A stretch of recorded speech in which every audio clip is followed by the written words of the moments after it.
9 keutamaan membaca Al-Quran. Pertama, Al-Quran merupakan salah satu zikir yang paling utama. Rasulullah SAW pernah bersabda, "Amma ba'du, fa inna khairal hadithi kitabullah."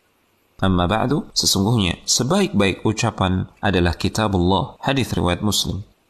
Imam Syafi'i rahimahullah ta'ala dan ulama lainnya berpendapat bahwasanya membaca Al-Quran merupakan zikir yang paling utama.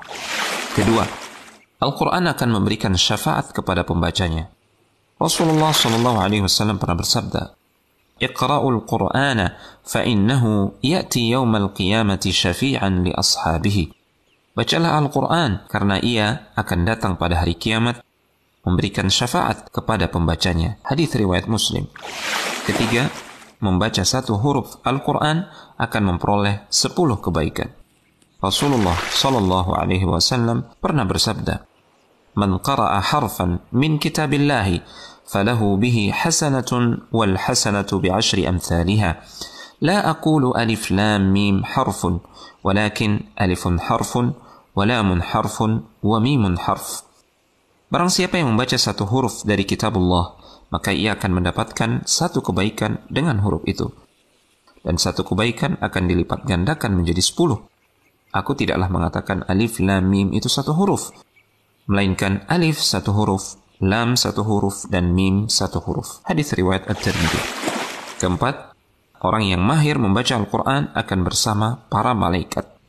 Rasulullah SAW pernah bersabda, "Al-mahiru bil-Qur'ani ma'as safaratil kiramil bararah, walladhi yaqra'ul Qur'ana wa yatata'ta' fihi, wa huwa alaihi syaqqun lahu ajrani." Orang yang lancar membaca Al-Quran akan bersama malaikat utusan yang mulia lagi berbakti. Sedangkan orang yang membaca Al-Quran dengan terbata-bata lagi berat, maka ia akan mendapatkan 2 pahala. Hadis riwayat Muslim. Kelima, pembaca Al-Quran seperti orang yang bersedekah. Rasulullah SAW bersabda, "Al-jahiru bil-Qur'ani kal-jahiri bis-sadaqah, wal-musirru bil-Qur'ani kal-musirri bis-sadaqah." Orang yang membaca Al-Quran terang-terangan seperti orang yang bersedekah terang-terangan. Dan orang yang membaca Al-Quran secara tersembunyi seperti orang yang bersedekah secara sembunyi. Hadis riwayat Abu Daud, At-Tirmidzi, An-Nasa'i. Oleh karena itu, bagi orang yang khawatir riya, maka lebih utama membaca Al-Quran secara sembunyi. Namun jika tidak khawatir, maka lebih utama secara terang-terangan. Keenam, rahmat dan ketentraman akan turun ketika berkumpul membaca Al-Quran.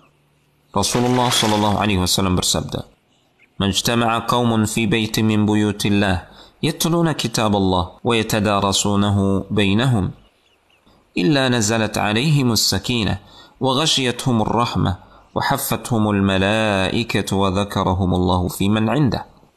Tidaklah berkumpul suatu kaum di salah satu rumah Allah Subhanahu wa taala, mereka membaca kitab Allah dan mempelajarinya, melainkan akan turun ketentraman kepada mereka. Mereka akan diliputi oleh rahmat, dikelilingi oleh para malaikat, dan Allah akan menyebut mereka di hadapan makhluk di sisinya. Hadis riwayat Muslim. Ketujuh, membaca Al-Quran diibaratkan seperti buah utrujah yang luarnya wangi dan dalamnya manis.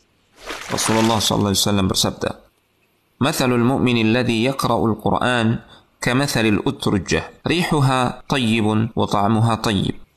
ومثل المؤمن الذي لا يقرأ القرآن كمثل التمرة لا ريح لها وطعمها حلو ومثل المنافق الذي يقرأ القرآن مثل الريحانة ريحها طيب وطعمها مر ومثل المنافق الذي لا يقرأ القرآن كمثل الحنظلة ليس لها ريح وطعمها مر." Al-Bukhari. Perumpamaan orang mukmin yang membaca Al-Quran adalah seperti buah utrujah, aromanya wangi dan rasanya enak. Orang mukmin yang tidak membaca Al-Quran adalah seperti buah kurma, tidak ada wanginya tetapi rasanya manis. Orang munafik yang membaca Al-Quran adalah seperti tumbuhan raihanah, kemangi, aromanya wangi tapi rasanya pahit. Sedangkan orang munafik yang tidak membaca Al-Quran adalah seperti tumbuhan handhalah, tidak ada wanginya dan rasanya pahit. Hadis riwayat Al-Bukhari dan Muslim.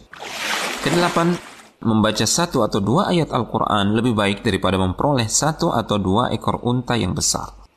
Rasulullah SAW pernah bersabda kepada para sahabat, "Ayyukum yuhibbu an yaghduwa kulla yawmin ila buthana aw ila al-aqiq fayatiya minhu بناقتين كوماوين في غير إثم ولا قطع رحم؟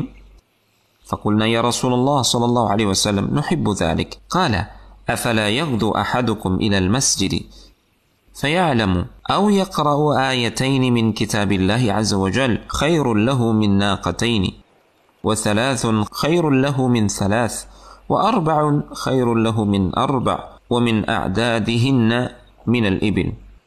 Siapakah di antara kalian yang suka berangkat pagi setiap hari ke Bathan atau Aqiq dan pulangnya membawa 2 unta yang besar punuknya tanpa melakukan dosa dan memutuskan tali silaturahim? Para sahabat menjawab, wahai Rasulullah SAW, kami suka hal itu.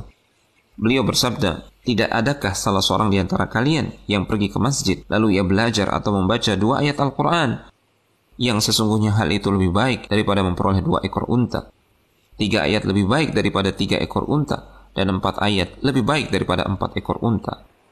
Dan jika 4 ayat atau lebih, dia tetap akan mendapatkan pahala yang lebih baik. Hadis riwayat Muslim. 9. Tanda cinta kepada Allah adalah mencintai Al-Quran. Ibnu Mas'ud radhiyallahu ta'ala anhu pernah berkata, barang siapa yang ingin dicintai oleh Allah subhanahu wa ta'ala dan Rasulnya, maka perhatikanlah. Jika ia mencintai Al-Quran, berarti ia mencintai Allah dan Rasulnya. Hadis riwayat At-Tabrani. Utsman bin Affan radhiyallahu ta'ala anhu pernah berkata, kalau sekiranya hati kita bersih, tentu kita tidak akan pernah bosan membaca kitabullah. Semoga Allah subhanahu wa ta'ala menganugerahkan kepada kita kecintaan untuk membaca Al-Quran dan mempelajarinya, serta mengamalkan kandungannya.